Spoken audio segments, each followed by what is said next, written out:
Boom, we're live. All right. Welcome, Swamp Talk Tuesday nights. Our guest tonight is Trot coming at you live from Kentucky. I actually found out what a Kentucky was recently. So, big facts. Oh, he's got the flashcards. Nice. All right. Before you make your introduction, we got a joke of the day. So, let's get it. All right. Hold on. Let me pull it up real quick. Iggity. Where is this one? Anticipation is killing us. Oh shit! There was just a major wreck outside. Oh, really? Yeah. Oh my God! This car's in the front yard of this house. They just got drilled. Damn. Oh shit! I hope nobody died. Yeah, me too. That scared the shit out of me. That was wow. I thought that was Welcome to Louisville. Hey, I was just down there. All right, while you're looking for the joke of the day, I'll let everybody know I was just down there, and he does live right downtown Louisville on 3rd Street. It is right up front. We went to the store and had to pull off from the store. The store was closed, but we thought it was open because there was like 3 or 4 dudes there. Dude, there's like a cul-de-sac, like a road to nowhere adjacent to this store, and it's a hub for like street people and drug dealers and hookers and stuff. So They're definitely there. They're nice to me. I mean, yeah. It's like the crack version of Diagon Alley. Yes, it's like that. Is it almost there? Man, it's getting close. I'm in the right. This girl told me this joke, man, and it was so right up the alley of the joke du jour. Yeah. And I'm trying to find it. Peeing. This is a conversation about peeing. Here's a conversation about cake. All right, Foxtrot, introduce yourself, and then we'll do the joke of the day. Yeah, that sounds better. Oh, I found it. Oh, joke first. What kind of pants does a ghost wear? Huh? A pair of normal pants. Oh, shit. All right, Hell yeah. Fitting because Halloween's coming up. That's cool. Yeah. Yeah. Spooky. All right, Foxtrot, it's your time to shine, baby. Well, I'm Foxtrot. I am a musician / artist / human being. And I live in Kentucky. I've known these guys for freaking ever since probably before I was even of age. I know I've known Jake since I was like 14, probably. Popping mollies at the hookah bar. That was, bro. Yep. Shout out OBKY. Are we allowed to be like, can we speak on more stories? Yeah, you can say whatever you want. And this is like, we're all guys here too. So I think my mom's watching too. So, well, I mean, they'll be whipping y'all's penises out. Shit goes floating around the house. Yo, Peacock. They're starting to come in. All right, so what have you been up to lately? You got some stuff you need to promote. I wanted to get that out there first and foremost. You know what I mean? Well, here lately I've been trying to get traffic on my Etsy shop that I started probably like 3 weeks ago. I make a lot of T-shirts and bags. Yeah. And just started a TikTok too a couple weeks ago, and just trying to get traffic on that. It's Foxtrot Art 95 is my TikTok, and my Etsy is 1995 though. At the end of it, I wish I had like a little card to show people. People won't probably be able to find it, but just been trying to actually like. I'm gonna put the link in the chat. Oh, you got the link? Okay. I was trying to throw some stuff in there. So how'd you come up with this idea to start selling the shirts and bags, and like where did you start trying to sell them? Did you try to sell them like social media? Did you try like, hand to hand, going to places, trapping them? How, like, let us know about your journey. You know what I mean? Well, a lot of it started off like hand painted jackets and shit like that. And whenever I was about 20, 21 years old, I was like really spun out on meth. Like as you guys know, we were all fucked up back then, you know. Yeah, I think I And saw you. yeah, I left Owensboro, and Pete and Brenda from Terrapin Hill, they had some people come get me, and I like moved out to the farm and got clean and stayed out there and become a farmhand. And like living out there, dude, it was like I was kind of spoiled because I could sell my art like constantly all year at all those shows and festivals, and I gained a lot of traffic doing that. And like at first I was giving my shit away for free, giving paintings away and stuff, and people like started to actually want to pay me money and like refuse to take it for free. And just started to realize that like people actually dug my art style and shit, and especially in the community we live in, like all the Deadheads and stuff. I do a lot of like Grateful Dead artwork, and I do like nostalgic cartoons for people, and like I do like very personal stuff for people. Well, I know, man, they still have not gave me my taxes back yet, bro. I swear.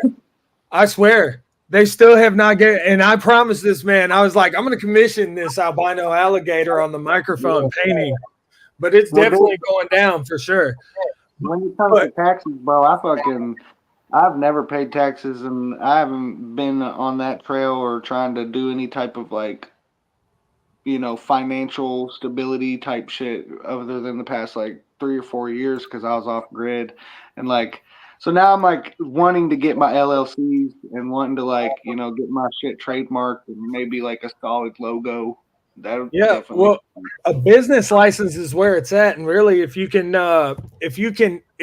find like a beginner graphic artist, or really if you have like any community colleges or anything like that near you that teaches graphic art, you can usually go there, because that's how I commission my logo, the one with the hammer and the albino gator with the tree that I have. I think it's my YouTube logo actually. Yeah, that's just dope. Well, that was a student project, you know what I'm saying? So I didn't have to pay, $200, $300, $400 to commission that project, and the student got the, experience from that. You know what I mean? So that was pretty cool. It's been kind of hard to think about going to school for any type of like art or anything, because like I know a lot of people go to school for it, but I just feel like if I was to go into school for any sort of art or whatever, I feel like my style would be dampened, and then I'd be taught something else that someone else has already been taught, and then my art becomes something that's not me. So I've avoided education from that. You brought up a great point, because like I was saying, I did get my degree, and I could see how they kind of steer you in a certain direction artistically and creatively, but I went in there the same way. Like when you go into the military, that was when they were teaching anti-terrorism, right? So in teaching anti-terrorism, you teach to watch for terrorists. So you essentially teach the opposite as well. You know what I mean? And it's the same thing. If you start out saying, I'm going to be an independent artist, but I'm going to go to school and I'm going to learn about the music business to become an independent artist, that's the reason I went and got my degree, so I can see what the music, what they want these music industry employees to know, so we can be able to turn it around on the other foot as independent artists. Like use what they use, but just use it myself. I mean, it's kind of a tactic that Mercules use that tactic, really. Like a bunch of independent artists. I think Palmer Squares like started out using that tactic. You know what I mean? Like just flooding the internet with dope bars. And I think my videos are the next thing that I'll probably get into. But what I mean by that is like I went to school to learn the opposite of that. Because like you said, it's like business with art now. It almost makes you feel like it has to be online. But if you create your own environment for a store. It's not so much online. It's almost like a group chat. You feel me? Yeah. Yeah, I kind of try to push my art as much as I can, but really like if you could be the greatest artist in the world if you have no marketing, it doesn't fucking matter if you're trying to make sales. Like you have to know how to push your art. You have to gather views and crowds and like that shit gets hard, man, especially when like you just want to focus on the art, but then you have to put all this energy into marketing and shit. You feel like it's taken away from the art. So like you're kind of stuck between a rock and a hard place. So it's like I how much time do you understand. put into marketing and how much time do you put into your art? Because I try to put as much as I can into both, and sometimes like I do too much marketing and I'm not doing enough art, where I'm doing a lot of art and not enough marketing, and it's kind of just like I kind of get lost sometimes, and it's kind of what's happening to me right now.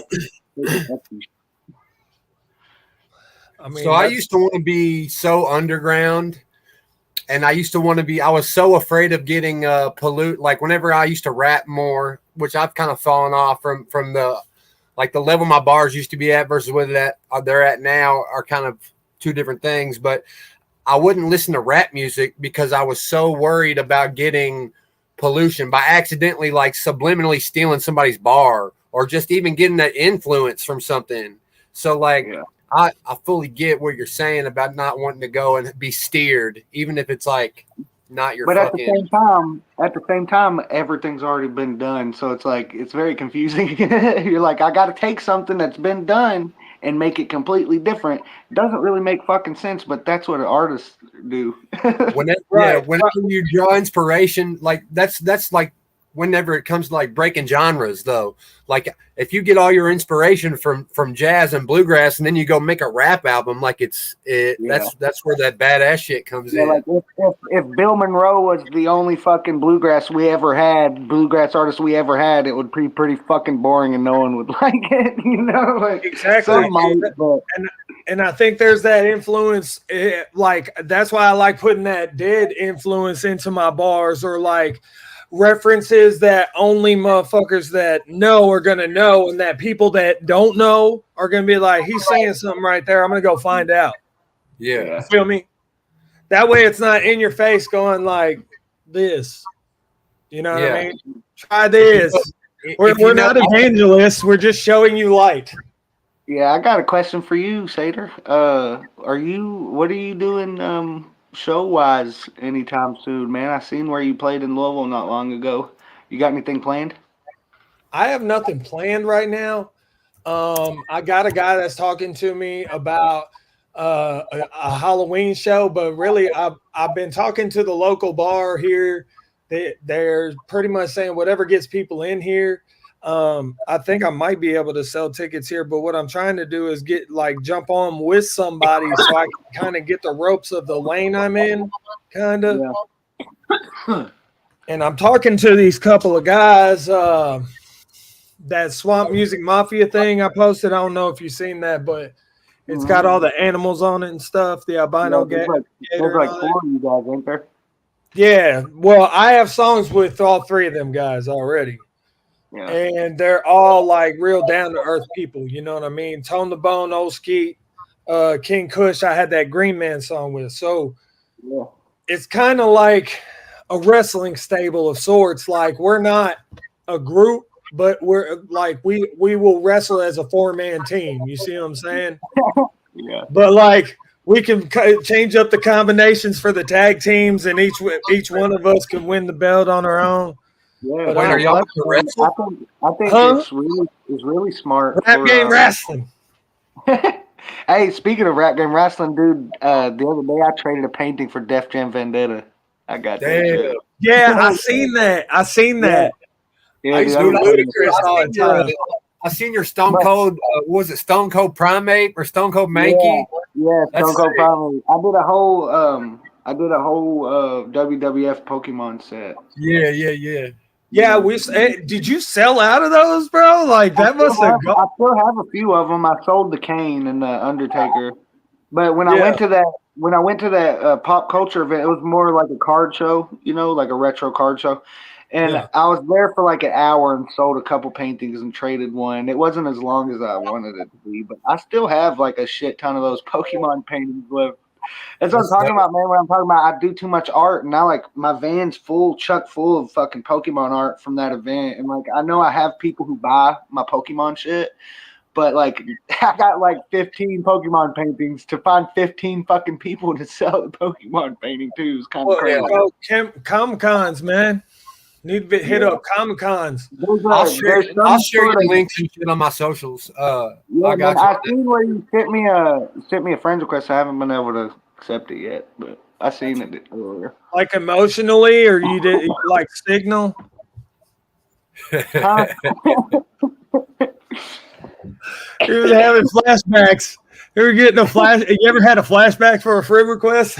I don't know if I'm ready for you yet, Jake the Giant. It was like today, forever, baby. Like I was gonna say, man. Well, I can remember it back to you on the features and stuff with the people. You should be, which you are and have been, and you should keep doing it. Is featuring with as many people as you can. Like, give anybody who lets you fucking feature on their fucking shit, bro. Especially a rapper to do that. Like you, I feel like you gain a lot of traction the more features you have. Just like finding that. I have a 2007 Lil Wayne mindset right now when it comes to rap. Hell bro. yeah. I'm like, feed me. Yeah. Bro, I wrote a song before I come on here after I got home from school, like in between dinner and shit. I Called wrote the a White song. Wheezy. Huh? The White Wheezy. Yeah. Yeah. Wheezy Speaking of bunnies, man, and speaking of your merch, I 100% want to grab one of those Hunter S. Thompson bunnies. One of those tees. I'm all about that. I love that Beetlejuice too. Yeah, him. That's him. Yeah, dude. This fucking painting, man. I started that TikTok 2 weeks ago, right? And I get like some of my posts, and my clothing and paintings, they get upwards of like 600, 700 views. This right now is counting, and I'm getting like 10,000 every other day, and it's growing. It's got over 50.5K views right now, and I'm gaining followers every hour because of this fucking painting. Yeah, I'm trying to grab one. I would put that on a shirt and start selling it. Like I do. I have it on a shirt. Just nobody knows about my damn Etsy because fucking I suck at marketing. Well, you're gonna shoot them to here, man, and the links in the thing, and well, that's also why I started the TikTok too, is because like Facebook ain't cutting it, man. Like just old people. I want you to get on Instagram as well too, man. Yeah, because Instagram, like as far as art, Instagram really pushes art because that's what Instagram is about, is imagery, and they're trying to make themselves more like TikTok to be in competition. So these 15 to 30-second reels, if you stick with 15 to 30 second, it puts you in like a bracket, you know what I'm saying, of really short films and just stills of art, and then it pushes it to art lovers when you use those same hashtags, man. So that's free game for real. Like it seems it seems tedious to put the same hashtag in every post, but that's literally how the algorithm picks you up, bro. Dude, I hate it almost because it's so cliche. I didn't even like money. Like how we used to be back in the day. I was like, fuck money, fuck the government. I don't want nothing. I don't want no TikTok, fuck Facebook, fuck Snapchat, fuck this, fuck that. And then now I'm like, dude, I feel like I'm behind everybody. There's Weaver in the chat. What up, Weaver? In the chat, that's the glass blower guy I was telling you about. He's also a very good friend of mine. He's gave me work when I was like, man, I need some work right now. Dude fucking picked me up. We went to work. You know what I mean? Yeah, like Peacock says, hashtags lead to connections, and also like if you put yourself in certain Facebook groups, man, like it really will give you connections. Like that Deadlock group, I've met like dope ass people like all over, because I'll be like, hey, any family over here, we're here for the weekend and shit, and they'll be like, go over to this spot, and you show up, and there's a live band, and fucking like people are all like family and shit. You know what I mean? Whatever happened with that car wreck, Jake? Hold on, let me peep it. Yeah, news update. The police is out there. Ambulance, police. the whole nine. Oh man, it's bad. It's bad. It looks bad. There's cops and ambulances. Man, I wanted to say there's I got a buddy out in Houston, man, and he does the whole, online store selling his art, and he does other people's art, puts it on shirts and shit. It's a really common fucking like online store like platform. I don't remember what it's called, but yeah, he's I don't really fucking know where I lost my train of thought. But anyway, fucking yeah, I'm gonna put you fucking in with him because he's fucking slinging t-shirts and shit. You know what I'm saying? So like I need some marketing advice. Yeah. Make these. Speaking of, I need business cards too, man. These are make the QC code on a card, and also there's an app you can get on your phone where you can tap other people's phone and it'll put them right to your like. I'm gonna put it on my Spotify and just like have them tab like check out this my new single pop. You know these are stickers. These are stickers. If you get these stickers with a QR code to your Etsy thing, to your like a QR link to your Etsy page, and mail them to me, I'll slap them all over the city, bro. I love slap tap. You know what I mean? I need to get them stickers made too. Doing all the marketing and all the art all at the same time is fucking bogus sometimes. Yeah, big time. Well, it's hard. But because like really, you have to have discipline about it. Because on my Instagram, like I pump hard, and people tell me all the time that I work hard, and I'm like, well, I tell them, look, I write and I at least practice what I write every single day. Like that's my art. You know what I mean? I have to keep my fucking sword sharp.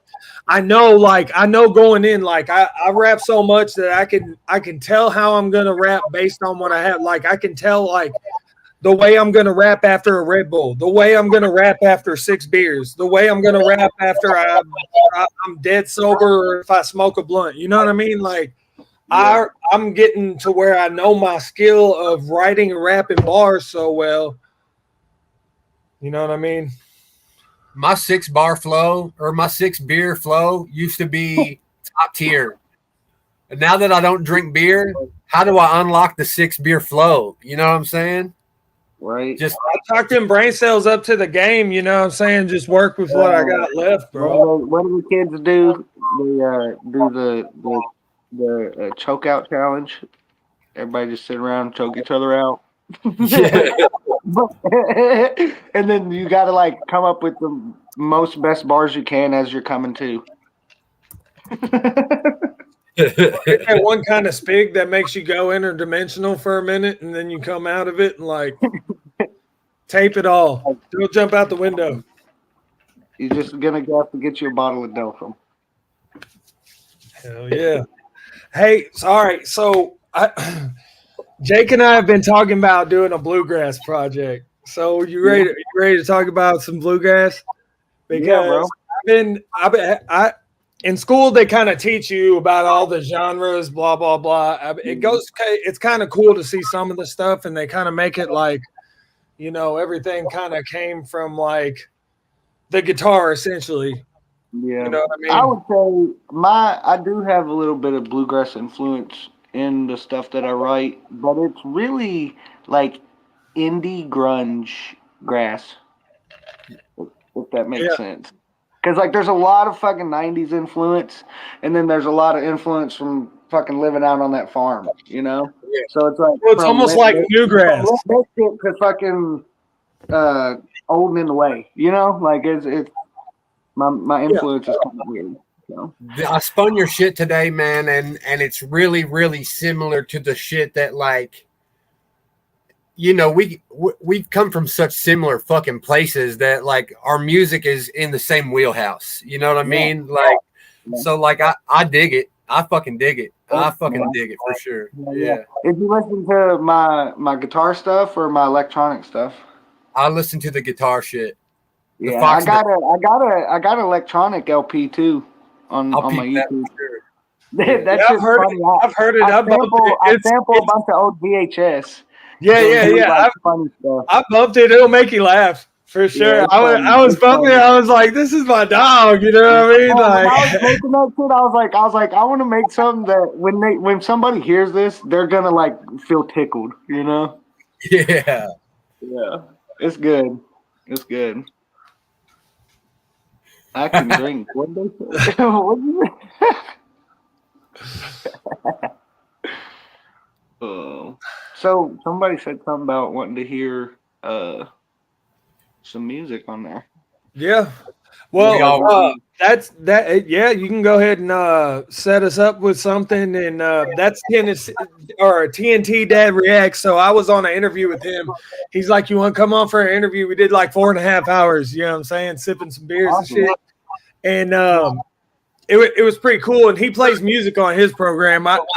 But this will be the first time music is played on here, bro. So I'm pretty excited about that. It'll be the first like live performance on here for sure. Well, yeah. Hopefully, I don't botch it. Well, we're gonna start having like segments in yeah. We're in the talk. This is gonna be it's gonna evolve into like some Johnny Carson, like Conan O'Brien type, like as far as like segments at the beginning. And Yeah, man. I feel like this is something you like doing and that you want to do, and I feel like y'all guys got it. You know. man. yeah. Plus, I love Jake. It was great to give him a hug last weekend, man. It's really awesome to talk to both of you guys for real. Same, Yeah. man. I was jazzed about this one. I mean, man, I cut myself off from like that whole world in our hometown, you know, back there. Like I don't fuck with anybody really. And Yeah, and it's it's not been because I have anything against nobody. It's just that was a dark time in my life, you know, Yeah. and like it's scary to like approach anything from back then. So Well, and, yeah. Plus, when you're walking down the street and you walk down those streets in certain conditions, you know what I mean, and like. No, there was a time, bro. I could walk 5 minutes to anywhere. Like I'd be anywhere in town, and I could leave there and be somewhere else that would let me in 5 minutes. Yeah, And then I could leave there, and I have 3 other choices. I got a couple people that's about to pick me up right now. You know what I'm saying? Like I just need to choose one. They're all on the way. You know what I mean? Like just total narcissism, bro. 2 of them are gonna be mad. Yeah, 2 of them are going to be mad, but they're going to meet us where we're going and give me all their money. So it's all good. Smoke. They want to get high too.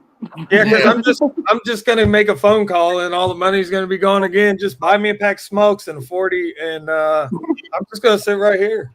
Dude, I used to have this spun out theory. Check it. So, like the Ohio River Valley and Owensboro specifically, it's like geographically, it's a low spot, right? Because it's a valley. So gravity pulls shit to the low spot, right? The lowest point. So that shit's like a metaphysical fucking black hole made out of treadmills, all with hamster wheels in it, bro. That just keeps people. What's up? Before you go further with that, Doc, this is the second podcast I've ever been on. The first, I was on Kentucky X-Files 2 years ago. And, dude, I almost got fucking abducted in Owensboro, okay? And, like, they wanted to interview me on their podcast. You can look it up, KYX Files. Look up KYX Files Foxtrot. The interview's crazy. But I told them what happened to me. And, you know, if you want to hear the details, you can go listen to the shit. It's kind of crazy. It's a long story, you know. Okay. But they were telling me, and at the end of the podcast, they were like, well, by the way, we've been sitting here looking up stuff about your area and this and that. And they had all these news articles about this same exact shit that happened to me in Owensboro around the Ohio River. And they think it had something to do with the low point and that ships come and they cool their shit off on the river or in it, you know? Yeah. And you can't see these fucking shit. But it's just crazy, dude, that you said that. There's something in Owensboro. There's some fucking crazy slows. Oh, in. I was 22 hits of acid in whenever I was like, it's a low spot, man. That's why everything sinks in right here, man. It sinks in. You can feel it at the jail too. You can really feel it at the jail. Like when you're in that jail, like you're like, you don't feel that. And then like these mundane cats will be like, what, man? Full on noodles and shit. And I'm like, bro, I'm starving myself and like fasting and shit. And like I'm sensing everybody's energy that's coming through the door. I'm like, bro, sober is crazy sometimes. Like there was no nicotine and caffeine, just water. You pick up on some shit. Having your wits about you is a crazy drug. You know what I mean? Like, what? Yeah. I was sober when that alien shit happened to me. You have to go watch that, dude. Just not because of mine, but like the shit they say is what blows my mind. So Yeah. but yeah, man. Aliens and LSD and good times and old times, bad times and Dirty Bubble. what is Hick it? Hell. That's The dope. Burrow, the Dirty Bubble, baby. That's I found funny. this song, Foxtrot. I found this in the bottom of my backpack from whenever I was still getting high, man, and I don't know where it came from, but it looks like some shit I did high. Yeah. That's funny. Remember when I used to write on my shirts? Like all my shirts had like Sharpie art and faces. Bro, I remember one time we like ate an ungodly amount of LSD. We were over at somebody's house, I won't name no names, but we all ate like a shit ton and like was snorting the shit. And Seder, you were talking to that fucking lizard, bro. You were fucking talking to that lizard. I was like, oh my God. I walked across the room and everything turned into The Sims. And I'm not talking about Sims 3. I'm talking about the original. Like, it was like. Yeah, bro. And you were out back. You were out back communicating with something in the sky, too. Hell yeah. I saw every man's face that ever existed in our big gap tooth homies fucking and then every female face, and then dude called me a snake and I dropped on the ground and started slithering toward him. He's like, "You're a snake, Seder. You're a snake," and I was like, like on the ground. Not naming no names, but that guy left like a pussy. He like called his dad and shit and had him come back. Yeah. 3 a.m. We were all like, "What, dude? 3 a.m. I must be lonely." Than any of us have ever ate in our life, and your dad's coming to get you. Yeah. Give me the milk. Yeah. He got the milk. Oh man, mother's milk for sure. That's funny, man. Yeah, we're all gonna have to meet up somewhere sometime soon, man. I'm with it. Yeah, there's a Lost Dog show in December. We all need to go to. I'm going to see Dirtwire next month here. I've seen Dirtwire, man. Dirtwire is pretty good. Yeah. Are they playing at where are they playing? Z-Bar? Yeah, and then there's a cheese show here. I think it's coming up. I might go to that at the Palace. Yeah, cheese is fire. Yeah. I've only seen them once, but they were really fucking good. I've seen them a couple times. It's a toss-up where you're gonna fucking. I've seen them at the what's that amphitheater in Louisville? It's like Iroquois. a park. Iroquois. Yeah, I think I've seen them at Iroquois Park. Yeah, there's Iroquois Amphitheater. I saw him the last time I saw him was at Phases of the Moon in like 2015, something like that. But Bro, I got beat up at a Billy Drink show one time. Like 4 years ago in Louisville. It's a funny story because it was like, all right, I used to sell drugs, you know, like fucking 10 plus years ago. Okay. And I can't confirm or I don't know, but like I sold this guy some fucking ecstasy and he wanted to give it back and he said it wasn't real, but everyone else had eaten it, you know, and I was eating it and it was fine. I was a kid back then, so I didn't have no kid or nothing. I didn't test anything. But like 10 years go by, okay? And this guy's like, I'm not gonna name no names, okay? It's a funny story, but he's a big fucking dude from where we're from. Big, beefy fucking guy. Okay, we all know him. And he's short and he's like a fucking little fucking pit bull. He could fucking kill him, you know? And 10 years later, I see him at this Billy String show, right? And I'm doing merch. I'm vending for Restless Leg String Band. Like I'm behind the merch table. And playing there, we're at the after show, and he comes up, he's on the other side of the booth, and he's like, "Hey, what's up, dude?" He's like, "You remember me?" And like, fuck yeah, I remember you, dude. Like, I know who you are, you know. Yeah. I was like, "Yeah, man, what's up?" And he just like looked at me all intense, crazy, and I was like, you know, really high on ketamine, been drinking moonshine. Billy Strings played the past few fucking hours, you know, I'm fucked up. Yeah. And this fucking big dude, he's just staring at me like that. And I'm just like, hey, man, what's up? And he just fucking fucks me, dude. And right at the fucking birth week, it almost knocked me out. And like, this motherfucker's huge, you know? But I'm like, a bunch of people jumping in between us, you know, like all my homies are there. Like, I know everybody, you know, I'm like there with the band. And Yeah. so they jumped in front of us and they're all like trying to drag him out and this and that. I'm fine or whatever. My nose is bleeding a little bit, but I'm cool, you know. The ketamine probably like kept me from, you know, falling and being It fucking has birds. properties. Yeah, so like I'm like a couple 10, 15 minutes go by and I'm like, I'm gonna go outside and catch some fresh air, smoke a cigarette. And I go outside and my little fucking crackhead ass hears a tank go off. And I hear and so I was like, oh shit. I was like, I'm gonna go get me a fucking balloon because I just got punched in the face. You know, I was like, fuck it. I'm gonna go get one. I walked straight up to the fucking where the tank is, dude standing right there with at where everybody's getting up, and he fucking rocks me with no hesitation again, Doc. I was like, fuck. Damn. Yeah, dude. That's probably the biggest guy who I've ever been in any type of altercation with me, and he would fucking kill me, bro. He's fucking massive. He's got to do steroids and shit. But I hope that he's done punching me. He's punched me fucking twice. Like goddamn, it was. Dude, I made a vow like this was like before this was like right before I went to prison. I made this vow to not punch anybody in the face. Nah, I was in the county jail. I'd punch some people in the county. And then right before I went to the joint, I was like, I'm not gonna punch people anymore, man. I'm done punching people. I'm done causing harm. Right. Yeah. So I go to prison, make it all the way through prison.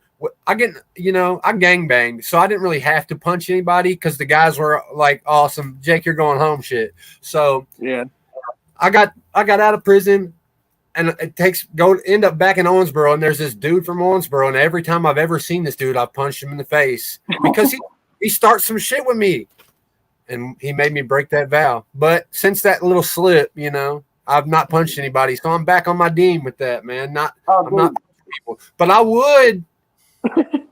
Is that one we were reminiscing on the other day?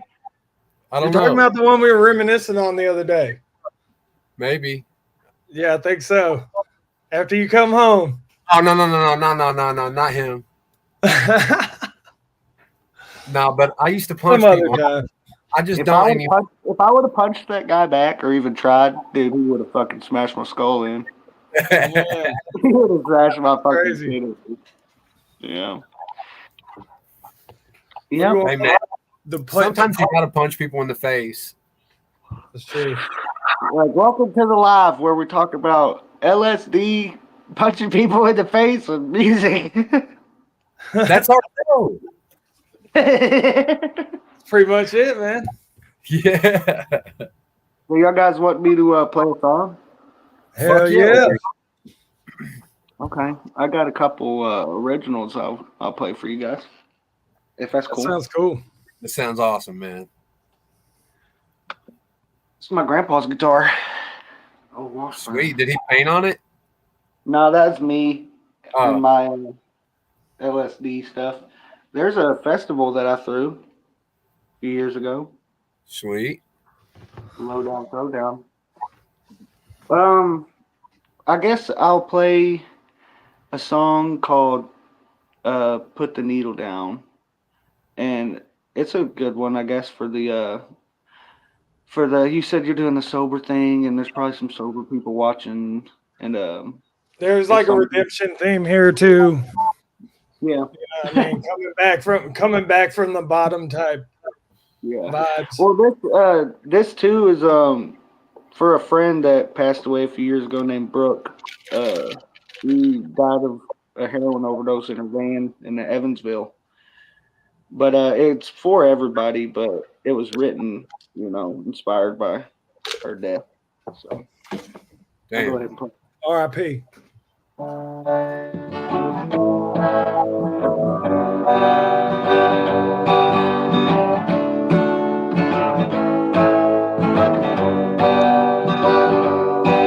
So put the needle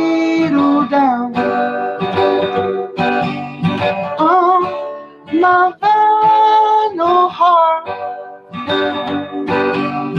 even if it skips. Let it play her songs. Were you just a stranger, or were you my friend? Look at what it cost you. Goodbye, my friend. You were loved by me.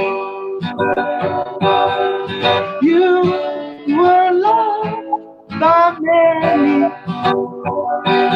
Said put the needle down on my final heart. Even if it skips, let it play her songs. A whisper in the wind tells me you're doing just fine. Said put the needle down. Said put the needle down on my final heart. Even if it skips, when it plays a song.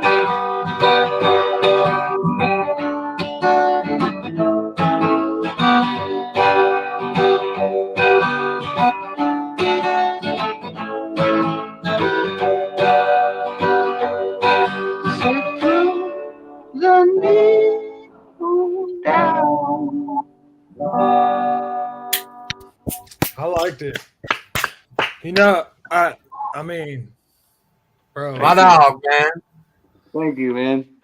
That's like the probably the fourth song I ever wrote. I loved it, bro. Thank you. I started writing hardcore probably around the time I got sober, like trying to like actually put together a song and be able to repeat and play it, you know, instead of like playing a bunch of wild random shit. Yeah. Yeah, that's awesome. Did you have the words wrote down when you did you do the words, or did you have the tune in mind? A lot of times I'll play and jam, and then if I find some chords and some notes that I like, I'll throw them together, and then I'll just hum a little bit. And if whatever feeling I'm having or whatever I'm going through at the time, or you know, and it all just kind of naturally comes together. That was great. Thanks, Yeah, man. that was lovely. Thank you. Y'all guys want me to play another one? Yeah, for sure. Tell us the story on it and play another one. I love this. All right. Well, I'll play the first song that I ever wrote. Heck And yeah. I know y'all will be able to relate to this. A lot of people relate to it. And it's just wrote around about, well, I wasn't sober. But you know, I was in the midst of finding out the truth, you know. It's called Changes. yeah. This is called The Green Light.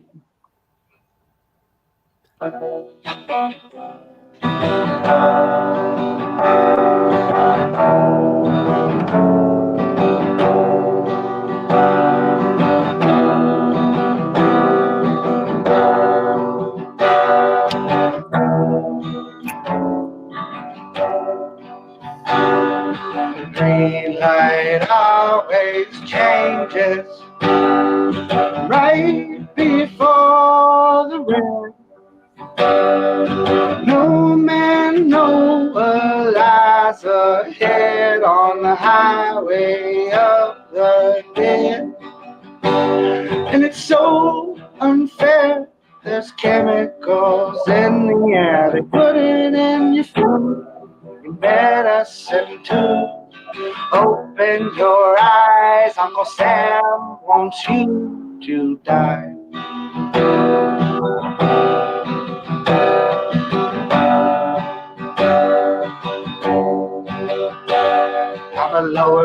class slave. At least that's what they say.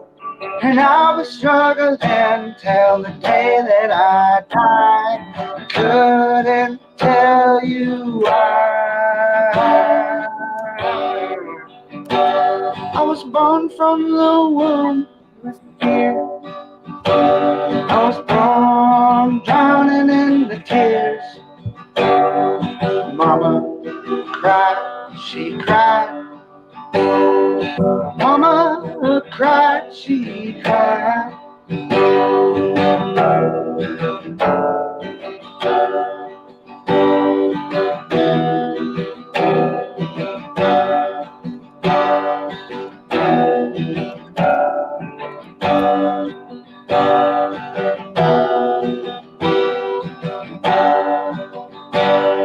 The green light always changes right before the red. No man knows what lies ahead on the highway of the dead.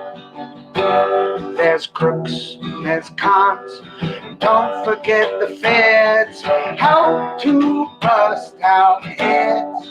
And it's so unfair. There's chemicals in the air. They put it in your food, your medicine too. Open your eyes, Uncle Sam wants you to die.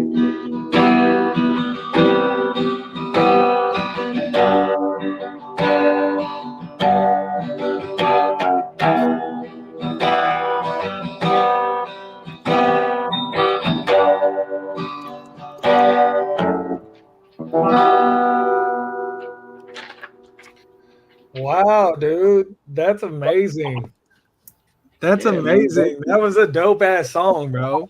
Hey, man, that's the first song I In wrote. the comments, look, okay, so in the comments, I automatically say I love this song, right? So TNT Dad says Bob Dylan feel, and I was gonna say Cat Stevens, bro. Like it had some Cat Stevens vibes, even, bro. It had a Bob Dylan, Cat Stevens vibe, bro. And I was, bro, yeah, like and I was thinking it had like, so there's some of these Panic songs that are like slower, like shit like that. They got a song called Fishing, and it kind of like, it kind of had that vibe to it, that dark acoustic jam. That's where that grungy, you know, it's kind of grunge-esque, you know. I don't do that on purpose. It's just, you know, from growing up in the fucking 90s. Yeah, man. Yeah. So look, I remember when we were young, man, ripping and running the streets, like you were always musically inclined, but you didn't play no instruments. Like you when it came to like rapping, beatboxing, like we had impromptu beatbox sessions that were like, oh my God, that was dope. Yes, but dog, I like that's some of my fondest memories over on 19th Street, bro. We were on the porch with 40s that listening to that Gucci Mane and the Marilyn Manson, bro. We're in the living room. And I remember I got so mad at you because look, Jake, I just sold this motherfucker a quarter for $60, and he walks into the living room and sells to my customer for 40, and I was gonna give it to him for 35, and they like just busted out while I was with the next customer. I was like, "This motherfucker." He's like, "Well, here, can I buy an eighth for $30?" I was like, "You motherfucker." But what were you saying, Fox? I love you, dog. You was the young homie, bro. Well, man, I was saying, my brother and my dad, I grew up in a band room. They both played guitar, but like he wasn't my biological dad, and like I kind of feel like I always like this. There was always that feeling there. So I was like, oh fuck guitar. I want to doodle and skateboard, which the doodling come in handy because now I do a lot of art, you know. But like I back in the day, I was more about like doing art and smoking meth, you know. So like I picked up the guitar and actually took it serious probably about 10 years ago, you know. Yeah. Around the time I got sober and was like, fuck, man, I can do this. I can try at least. Yeah, that's it. Sure. You know, it took prison to get me sober, man, because I wasn't going to stop, bro. And I had already gone crazy, man. Like, Jake saw me a lot more toward the end because, like, I think the last time you were seeing me, bro, like, I think we were locked up. I'm pretty sure, or maybe. Me? Yeah, Maybe. No, Jake. I saw you on the streets last time, bro. I think. But I think we was in 106. 106. You were Last time, we were both in the county, but other than that, last Yeah, I time think I was, might have seen you in there, but we weren't like in there together. Yeah, I got in a lot of trouble. Probably about 10 years ago now. I got in trouble at Bonnaroo. Was doing some stuff I shouldn't have been doing, and that's when I kind of straightened my shit out because that was kind of scary. I was like, all right, my kids weren't old enough to like understand or know, and I was like, all right, by the time my kids are of age, they ain't never gonna see me with sunken cheeks. They ain't never gonna see me behind bars, and like that's like my rock right there. I'm like, that's one thing that I've done good as a human, like because like I grew up in a neighborhood where like it was like everybody and their mama had sunk in cheeks, and you had 20 aunties, so. yeah. I remember when I was meeting you, I was like, damn, dude's young as fuck to know so much about the game, you know what I'm saying? But like we got to know each other, you know what I'm saying? But like I think I met you at like 18, 19 years old, bro. And I was already, hell, I think I'm 10 years old. Yeah, I'm 40 in 2 years. I was buying mushrooms from you and going a block over and making $20. Yeah. Or 40. Why not? That's how it works. Or none, just like trying to get high. Yeah. Like I just want to hang out over here. So let me bring a pocket full of something nobody else has, because everybody had dope in their pocket. Like, you get me. Hey, have you ever seen a homeless 15-year-old? Yeah, I've been there. I was homeless at 17 for sure. I was sleeping on the streets of Bay City for sure. Yeah, I was homeless for the first time. You're speaking on that though. My mom, she was always there, and I could always be there. Sometimes she wouldn't let me be there, but like I was at a point in my life, I fucked my own self up, and I moved. I could get away. I had the chance to like go back and be with my family, so I fucked myself up. Same, bro. I had an opportunity or two. I was forced into homelessness whenever I was 14 for the first time, and then a couple times after that, where like circumstance just happened, and it was like, all right, man. Like, but after that, like they were like, you can come back now, and I was like, no, the fuck I can't. Why? So you can impose rules on me that like I was already feral at that point. I always walked over my mom and shit too, so it's like morally I just didn't want to be there just because like I'm an asshole anyways. So like I got emancipated when I was 16 and shit too, because my mom was getting neglect charges from where I wasn't even going to school. They were blaming her, but I was just a shithead. So yeah. And of course my mom, she would be like, you can come be here and this and that, but like, yeah, you'll say that, but I was being a big piece of shit back then. I wasn't gonna put that on my mom, or try not to. Sometimes I would go back there, and my stepdad, he didn't like it, but my mom was always there if she could be, but I avoided it just because tried to. I think my emotional connection toward people in my family, especially the ones that like got out of the bullshit. Yeah. You know what I mean? Like my emotional connection is so much stronger because I know that like when we were all seeing each other, it wasn't necessarily like it was a bad thing that we had ever saw each other, because you know what I mean? But just because we had that connection as brothers and shit, you know what I mean? But like, as far as getting on our getting right, it had to be the individual journey for each person involved. I mean, we know homies that are still going through it, homies that are fresh out the bullshit, homies that been out the bullshit. That shit was a dark time, but also at the same time, like I'm glad that I went through that. I'm shit the best version of myself because I see other people, and like I can't imagine other people's friends group at that time. Like other people weren't hanging out like we were. Like it's hard to explain, but like we had a whole crew. Like it was like it was a fucking crew of people where everybody fucked with each other, and like we were all on drugs, granted, but like it was like a fun circle, like it was hippies on meth.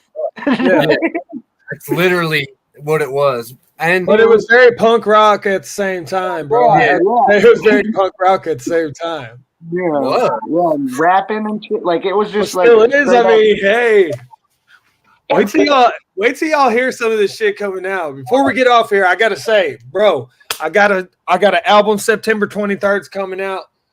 It's called Southside Sunlight, where I pretty much represent that I'm from the South and that I'm a fucking trippy bastard. You know what I'm saying? Like the sunlight. You know what I mean? Plus, I'm a Leo. There's all these hidden meanings. You need to push that got no dime. Yeah, I'm gonna make a video with it. I mean, we could totally get on there, do-si-doing and shit. It just sounds really good, dude. I like it. I like everything about it. Really, it's cool. Yeah, the homie made that beat, but like I'm trying to do more beats like that, where it's like a little banjo on repeat and like some. I got a banjo for you when you come through again. What is it? Jake said he's got a shitty banjo for you. I got a banjo for you when you come through again. Everybody loves a shitty banjo. Oh, okay, I'll be over here in 20 minutes. Okay. Hey, it's only 4 hours, man. It's not a bad drive either. How long have we been on the live? It's 56 minutes and 15 seconds. Do you just do a straight hour? Yeah, we'll do a straight hour. I mean, you got a joke you want to tell? Who, me? I got a good one. Let's hear it. All right. Why didn't the lifeguard rescue the hippie? I know it, but I don't want to be the one. He was too far out. Too far out, man. Yeah. I got a song called Tie-Dyed and Toothless about all you motherfuckers. It's coming out pretty soon. It's called Tie-Dyed and Toothless. Because I lost teeth too. They're just my teeth are hidden. my missing teeth are hidden. This is for the homies with them right out front and shit. Yeah, I'm so lucky to still have my fronts, bro. Through all the all the fucking hard drugs, all the fucking ecstasy, like I still got the fronts. This is on that one, so. Well, I'm not even gonna try to look at my nasal cavity. Bro, my shit's deep. Yeah. Yeah. Oh man. Well, this has been awesome, man. Yeah, I really appreciate you coming on, bro, and taking your time to do this.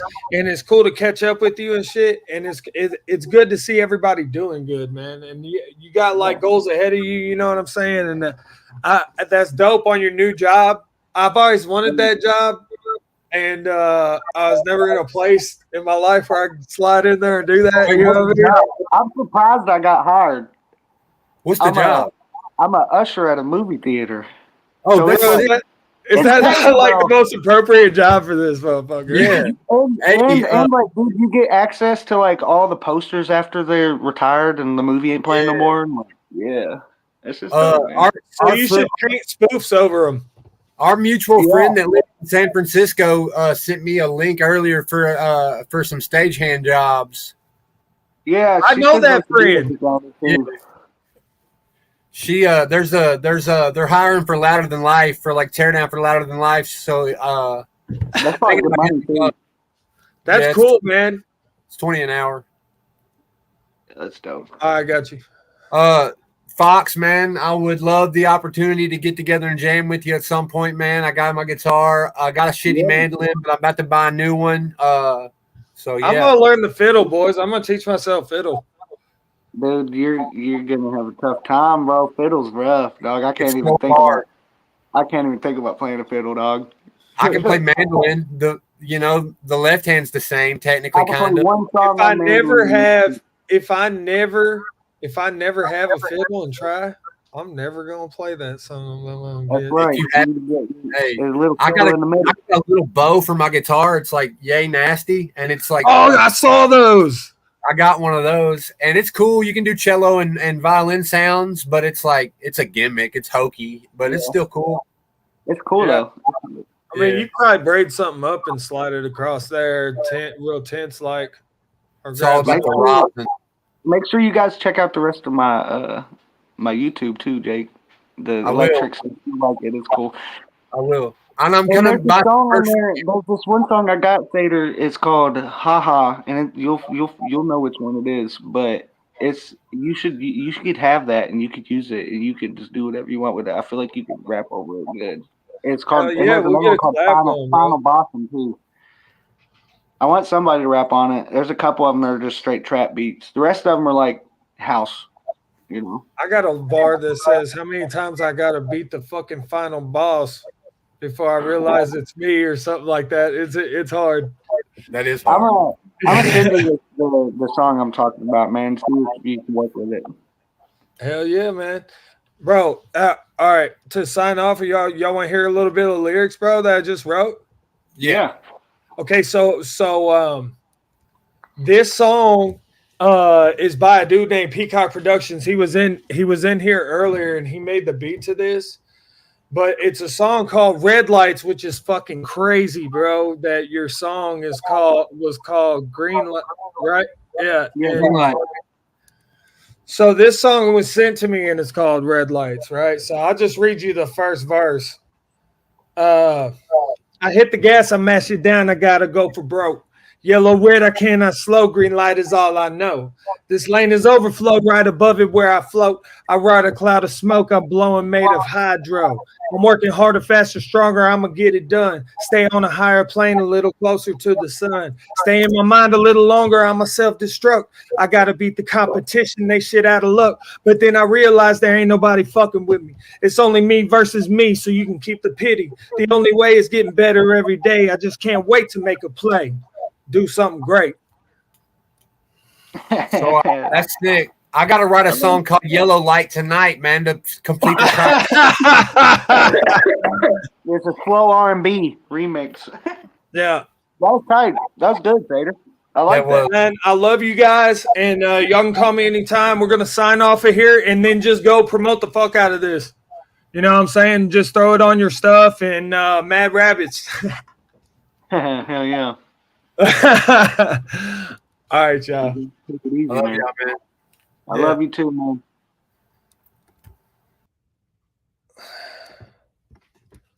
Bam.